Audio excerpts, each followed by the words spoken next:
है बीजेपी सरकार में तो सर बेरोजगारी की समस्या है। प्रधानमंत्री नरेंद्र मोदी ने कहा था कि 2 करोड़ रोजगार देंगे, लेकिन 2 करोड़ रोजगार कहाँ गए सर? बीजेपी का नारा था 400, अब की बार 400 बार, तो 400 बार कहाँ गए सर? नमस्कार, मैं तरुण अरोड़ा। आज हम मौजूद हैं कलायत की विधानसभा में। हरियाणा में विधानसभा चुनाव का जैसे कि आप देख सकते हैं जोर चल रहा है, तो कलायत की विधानसभा में मौजूद है। यहाँ पर हमारे साथ मौजूद है रोहित शर्मा जी रजौन से, जो कि कलायत विधानसभा से बीजेपी की टिकट के दावेदार हैं। नमस्कार सर। नमस्कार जी, आपके सभी दर्शकों को भी नमस्कार और आपका भी यहाँ पर पहुँचने पर स्वागत है। कैसे हैं सर आप? बिल्कुल बढ़िया, एकदम। सर रोहित शर्मा तो क्रिकेटर भी है सर, वहाँ पर जो बल्लेबाजी करते हैं रोहित शर्मा जिस तरह से, तो कलायत के मैदान पर आप किस तरह से बल्लेबाजी करेंगे? देखिए, भारतीय जनता पार्टी शीर्ष नेतृत्व बहुत ही मजबूत पार्टी है जी। सबसे बड़ी भारतीय जनता पार्टी विश्व की सबसे बड़ी पार्टी है और हमारे लिए गर्व की बात है, हम इस पार्टी के सदस्य हैं, एक छोटे से कार्यकर्ता हैं और लोगों की जन सेवा करने का हमें सौभाग्य प्राप्त हुआ, तो हम बिल्कुल जी जान से लोगों की सेवा करेंगे। सर अपने हलके की जो समस्याएं हैं, क्या क्या समस्याएं आपको देखने को मिल रही हैं? जो आप डोर टू डोर जा रहे हैं, आपको क्या क्या समस्याएं देखने को मिल रही हैं? देखिए, आज के समय में सबसे बड़ी जो समस्या है वो पानी की निकासी की समस्या है जी।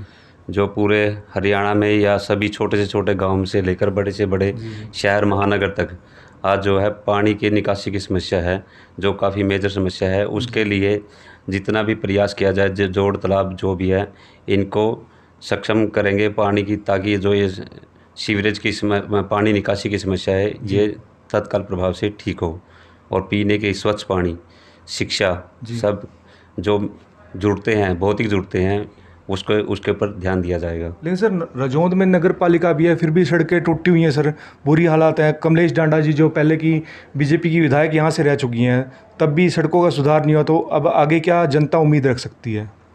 नहीं, देखिए, जो भारतीय जनता पार्टी है, जितने भी सेंटर की हमारे माननीय मंत्री नितिन गडकरी जी, केंद्र में जितने भी हाईवे हैं, आप देखना भारतीय जनता पार्टी के टाइम में 2014 से लेकर 2024 तक 10 सालों में जितना सड़कों का विकास भारतीय जनता पार्टी के समय में हुआ है उससे ज़्यादा कभी नहीं हुआ। और यहाँ पर जितने भी लोकल हमारे गांव से या दिल्ली से कटरा की हाईवे लगा लीजिए, 152D चंडीगढ़, हिसार से चंडीगढ़, और 152D नारनौल से लेकर चंडीगढ़ तक, सभी 2 से 2.5 घंटे का रास्ता रह चुका है।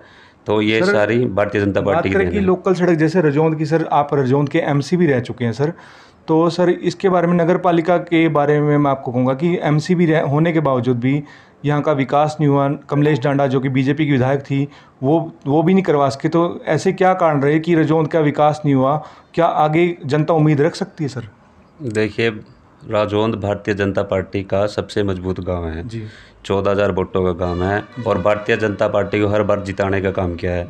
2016 में हम पार्षद बने थे जी, और 2016 के बाद सबसे ज़्यादा हमारी माननीय चेयरपर्सन गुड्डी राणा जी और हमारे पार्षदगण सभी साथियों ने मिलकर सबसे ज़्यादा कम से कम 8 से 10 करोड़ रुपये टेंडर लगाने का काम किया और हमारे माननीय मुख्यमंत्री श्री मनोहर लाल खट्टर जी की अध्यक्षता में सबसे ज़्यादा ग्रांटें आई।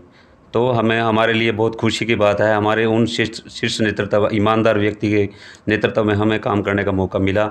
और देखिए, अब की बार कुछ कोरोना काल और कुछ किसान आंदोलन की वजह से 2 साल जिसकी वजह से काम रुके रहे, और अब जो मेन सड़क है यहाँ से इसके शहर के बीच में, ये सीवरेज का काम शुरू होना है जो कि टेंडर हो चुका है, उसकी वजह से काम थोड़ा पेंडिंग है और ये भी जल्द तत्काल प्रभाव से काम हो जाएगा। जैसे कि आप कह रहे हैं पानी की निकासी की समस्या, ये तो आम समस्या हो चुकी है, हर गाँव की, हर शहर की आम समस्या हो चुकी है, लेकिन सबसे बड़ी समस्या बीजेपी सरकार में तो सर बेरोजगारी की समस्या है।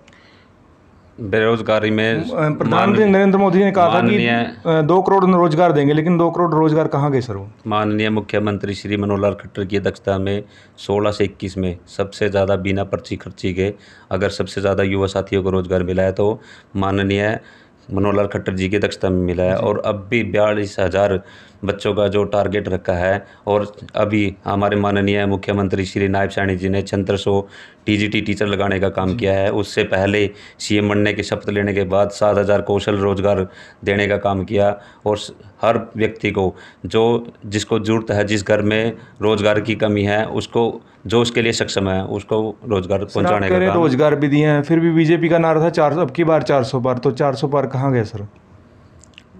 देखिए, भारतीय जनता पार्टी वो अपने वजूद पर और अपनी मेहनत से अब की बार जो जातीय समीकरण की वजह से या कुछ अपना इशू लगाएं उसकी वजह से, लेकिन भारतीय जनता पार्टी ने अपना परफॉर्मेंस बिल्कुल अच्छा किया है।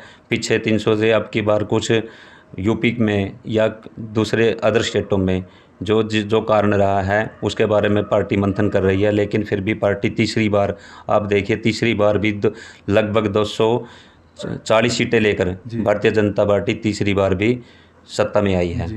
सर, बीजेपी जाति के आधार पर वोट देती है, टिकट देती है सर? नहीं, जातीय आधार पे नहीं सर। जैसे पहले से जो मुख्यमंत्री थे हमारे श्री मनोहर लाल जी खट्टर जी, तो उसके बाद नायब सैनी जी बनाए, तो जातीय मतभेद है सर? नहीं, भारतीय जनता पार्टी एक सच्चे सिपाही हैं हमारे माननीय श्री नायब सैनी जी, और लोकप्रिय हैं।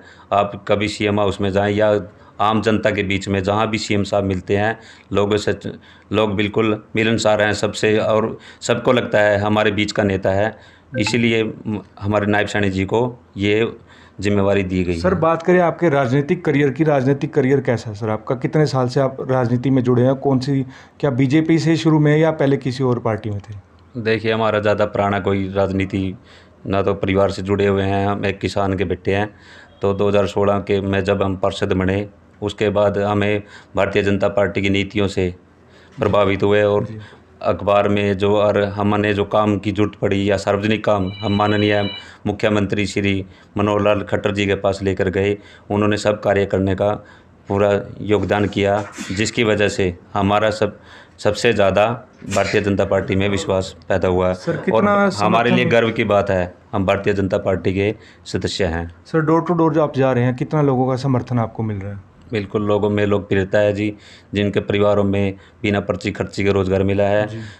माननीय खट्टर साहब ने जो उन्होंने बोला हरियाणा एक हरियाणवी एक नारा दिया, उसको पूरा करने का काम किया। अंत्योदय अंतिम पंक्ति में बैठे व्यक्ति को जो लाभ पहुंचाने का काम भारतीय जनता पार्टी ने किया, वो शायद ही किसी पार्टी ने किया।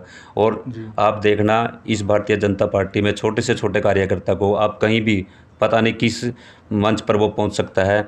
नायब सैनी जी से ले लिए, कितने भी उदाहरण लीजिए, ये सारी जितनी भी खूबसूरती है वो भारतीय जनता पार्टी के अंदर है। सर, 90 सीटों में से हरियाणा में कितनी सीटें आ सकती हैं बीजेपी की? बहुमत से सरकार बनाएगी भारतीय जनता पार्टी। हमारे माननीय मुख्यमंत्री श्री नायब सैनी जी दोबारा फिर सीएम बनेंगे। सर, आपके कितनी दावेदारी है कि आपको टिकट मिलेगी सर? देखिए, हमारे प्रयास हैं, हम मेहनत कर रहे हैं।